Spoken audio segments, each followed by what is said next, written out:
Depuis octobre 2018, les usagers du périphérique parisien peuvent apprécier l'axe routier flambant neuf aux portes sud de Paris.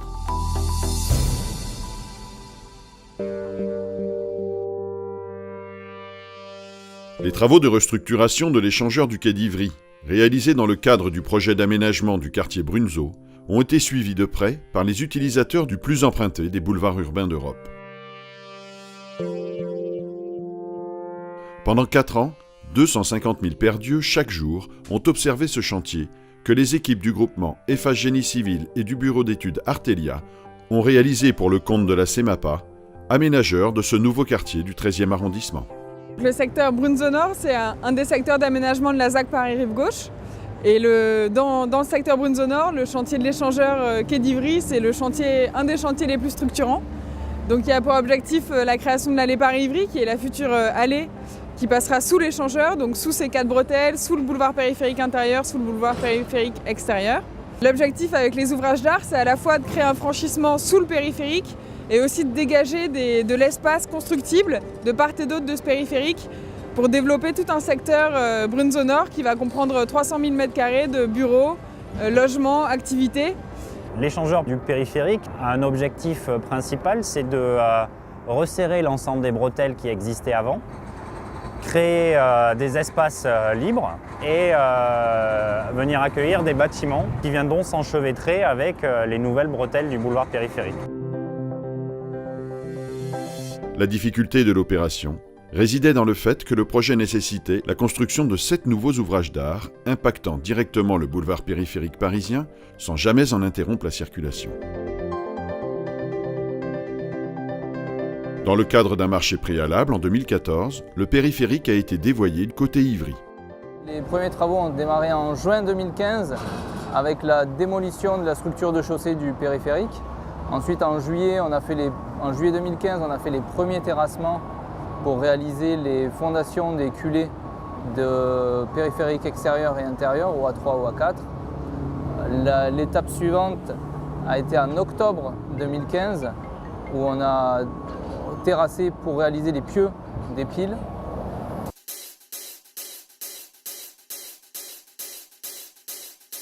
L'ensemble des fondations du chantier a été réalisé en plusieurs étapes par SPI Fondation. Des parois moulées pour les culées des 2 ouvrages du périphérique et des pieux pour les piles et les appuis des 5 autres ouvrages.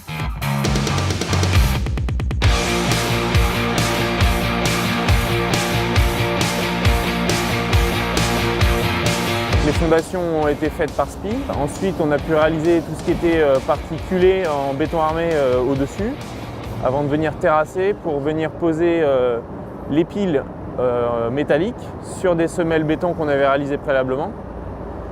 Et puis laisser la place ensuite à Eiffage Métal pour la pose des tronçons des poutres métalliques. Donc les poutres qui venaient de Lauterbourg directement, par camion.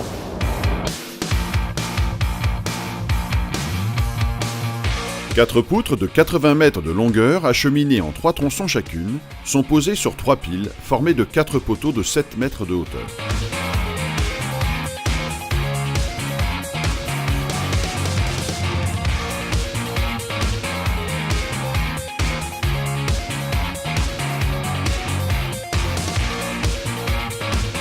Les prédales sont clavées à la charpente et l'ensemble constituera la structure du tablier de l'ouvrage. Descends. Tape.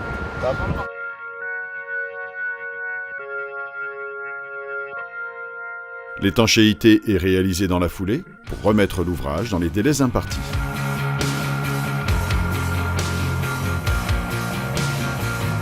Cette nuit, nous faisons les travaux d'enrobé sur le tablier de BPI ainsi que les zones de raccordement.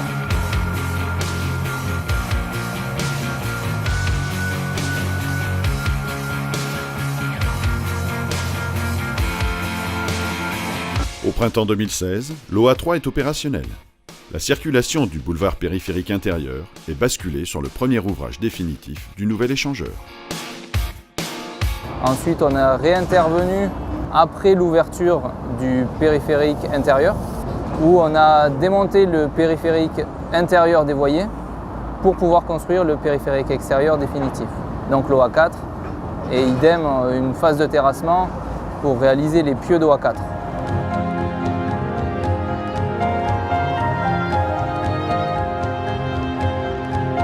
Un terrassement réalisé par paliers successifs, le temps d'aménager les parois cloutées au droit de la portion du périphérique dévoyée, côté extérieur, pour maintenir la chaussée en circulation le temps des travaux.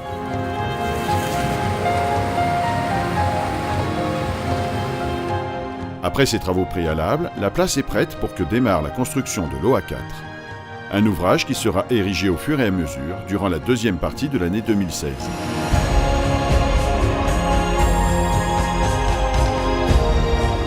L'OA4, oui, c'est le petit frère jumeau de l'OA3 en fait. C'est le même principe, la même méthodologie, toujours une construction métallique sur deux appuis métalliques et béton.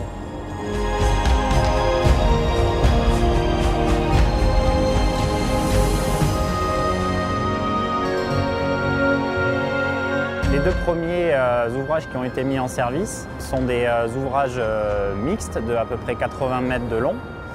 C'est des ouvrages mixtes acier-béton avec une poutraison en caisson métallique et surmonté d'un tablier en béton armé.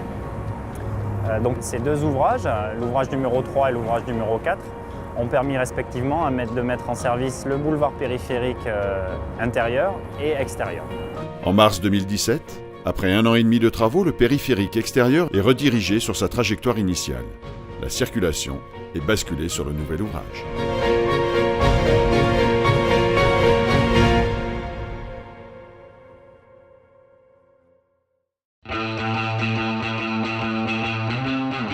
Phasé en parallèle des ouvrages routiers, un ouvrage traversant l'OA7 et le réseau d'assainissement ont été réalisés tout au long des différentes étapes du chantier. L'ouvrage OA7, c'est une dalle sur pieux qu'on viendra ensuite terrasser en taupe pour réaliser un ouvrage qui traversera à la fois le périph' intérieur et le périph' extérieur.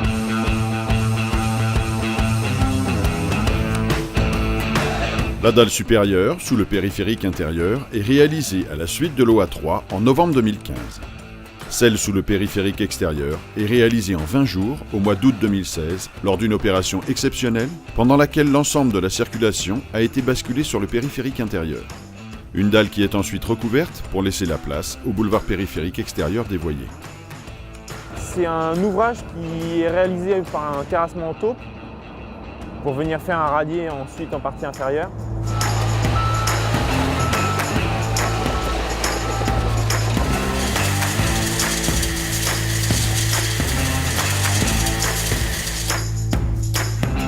Et le but définitif de l'OA7, c'est de recevoir les véhicules qui arrivent sur l'OA2 en sortie du périph' intérieur. Quant au réseau d'assainissement, il est construit sur toute la zone de l'échangeur, en partie à découvert, en galerie ou assemblé pièce par pièce préfabriquée en usine. Sa réalisation s'est échelonnée tout au long du chantier.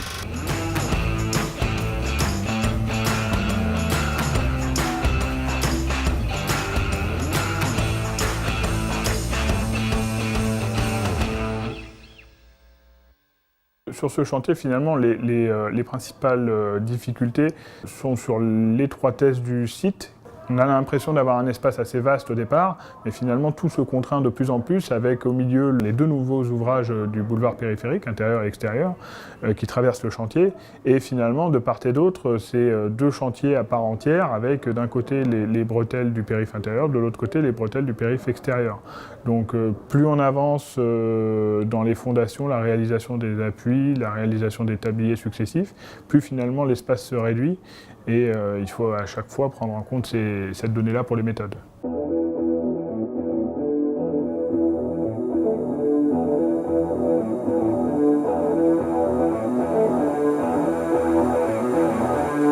Les 4 bretelles d'entrée et de sortie autour de l'échangeur sont 4 ouvrages remarquables de 90 à 150 mètres de longueur qui ont été imaginés en tablier précontraint. Alors pour la réalisation d'un tablier précontraint, si on parle simplement du tablier, une fois les fondations réalisées et les piles d'ouvrage éléculées, la mise en place d'un étaiement avec un platelage global. On est venu coffrer toutes les rives de manière à donner cette forme de corniche au tablier. Et au fur et à mesure de la mise en place du ferraillage, on a mis en place nos gaines de précontrainte.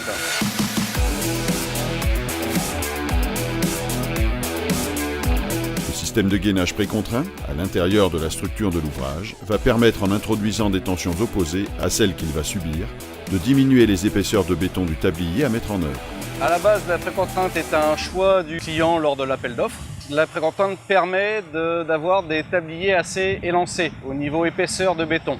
Cette option a été prise de manière à avoir un tablier qui ne fasse qu'1 mètre d'épaisseur et de lui donner une forme assez intéressante. Le bétonnage des tabliers de chaque bretelle doit être effectué d'une seule traite avant la mise en tension des câbles qui seront glissés dans les gaines. Donc on a un bétonnage de 12 heures en gros prévu pour chaque tablier. Un début de bétonnage à minuit pour finir vers midi. Et le volume pour chaque tablier tourne aux alentours des 1000 m3, donc c'est des volumes assez conséquents. Le but de ces gaines, c'est qu'après le coulage du tablier, elles vont recevoir les câbles de précontrainte qui seront mis en tension et enrobés de poulies à l'intérieur des gaines. Et ces câbles de précontrainte participent à la structure de l'ouvrage.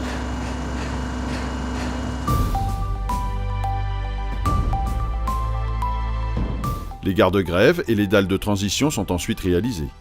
Une fois équipées et étanchées, chaque bretelle est recouverte d'enrobés et ouverte une à une.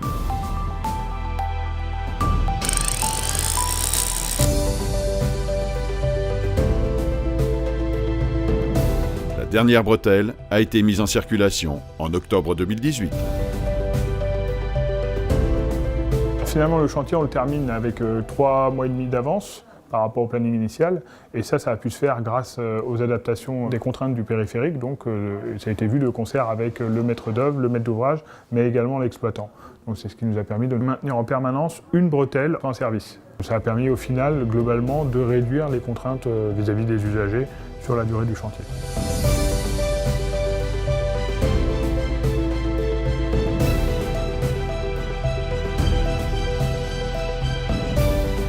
C'est très intéressant comme chantier, il y a une multiplicité d'ouvrages d'art, il y a une multiplicité d'interlocuteurs avec qui se coordonner. C'est un chantier qui est effectivement très riche et qui se passe très bien avec le groupement et la maîtrise d'œuvre.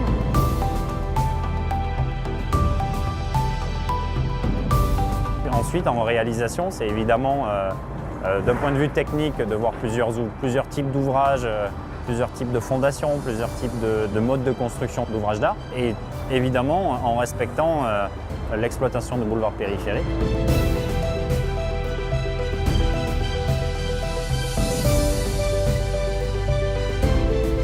C'est un chantier forcément enrichissant parce que déjà faire 7 ouvrages sur Paris, c'est quand même pas commun. En plus, sur le périphérique, ça fait longtemps que ça n'avait pas été fait. Finalement, depuis la création du périph', ça n'avait pas été refait. On a des ouvrages architecturés qui vont rester en l'état. Ça, c'est assez unique. Quand on passe sur le périph', on y repense à chaque fois, quoi.